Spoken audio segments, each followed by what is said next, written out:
Last night, two candidates faced off and had a serious discussion about the future of our country so that people could make an educated decision about who they want to vote for to lead them going forward. And I gotta say, I am very disappointed. I've seen the memes, people joking online, and I feel like people are not taking this moment seriously enough. So I'm going to give my takeaways and what I've learned, since no one else seems to want to have a serious discussion. If your backswing ain't right, are you even qualified to run for president? Why are you even trying? Because how can you lead a country if you can't drive that ball 200 yards?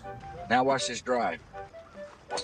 Another important thing that I learned is that unfortunately, Groupon does not offer discounts on language apps. So you're going to have to pay that premium price if you want to learn another language fast enough to move to another country because you're so traumatized by what you witnessed last night during the debates. I learned that Walmart greeters are severely overqualified for their jobs. Morning. Welcome to Walmart.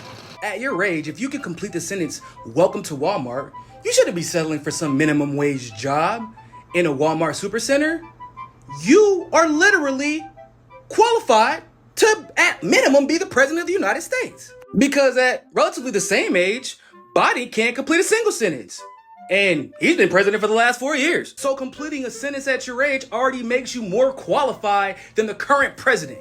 Go get a bag. I also learned that we're actually all ageist, because for the last 3 or so years, whenever anyone expressed concern about Biden's mental state, we were told that we were discriminating against his age. But after last night's debate, his entire party is worried about his mental state.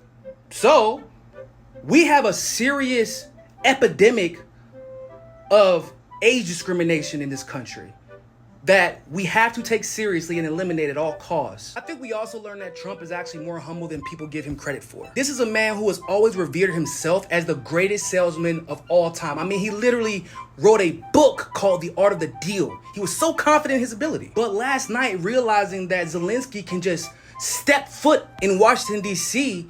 and leave with billions of American taxpayer dollars, he had to relinquish that title. And he was humble enough to call Zelensky the best salesman in the world. Every time that Zelensky comes to this country, he walks away with $60 billion. He's the greatest salesman ever. And honestly, I thought that was pretty cool, man. So I think that we might have been a little bit too harsh in judging Trump and not acknowledging how willing he is to give credit where credit is due. I learned that even Wikipedia can make mistakes. You know, they accidentally listed Jill Biden as Joe Biden's wife when I think they meant to give her the title of Joe Biden's full-time caretaker. And I really do have a lot of respect and admiration for just the way that she supports him through this very difficult time he's going through with his mental state, even going so far as to congratulate him, to make sure to congratulate him for being able to answer all the debate questions. Joe, you did such a great job. You answered every question. You knew all the facts. It just shows she really has a heart of gold, and she takes her job as a full-time caretaker really seriously. And I feel like that, something to admire. We also learned that, unfortunately, Joe Biden's drug dealer is probably out of a job now. He had one job last night, which was to come up with some Adderall cocaine cocktail that could keep Biden awake at least long enough to complete a sentence. And that was definitely not what happened. So, y'all be looking out for his LinkedIn account, because I'm sure he's going to be applying to some new jobs soon. Yeah. Also, we learned that we beat Medicare. And I didn't even know we were in a fight against Medicare. But I'm glad we were able to handle that threat so quickly and proficiently. Look, if we finally beat Medicare. So, kudos to Biden for that. But just for the last thing, I want to talk about the unsung heroes. And I think you all know who I'm talking about. Shout out to those podiums.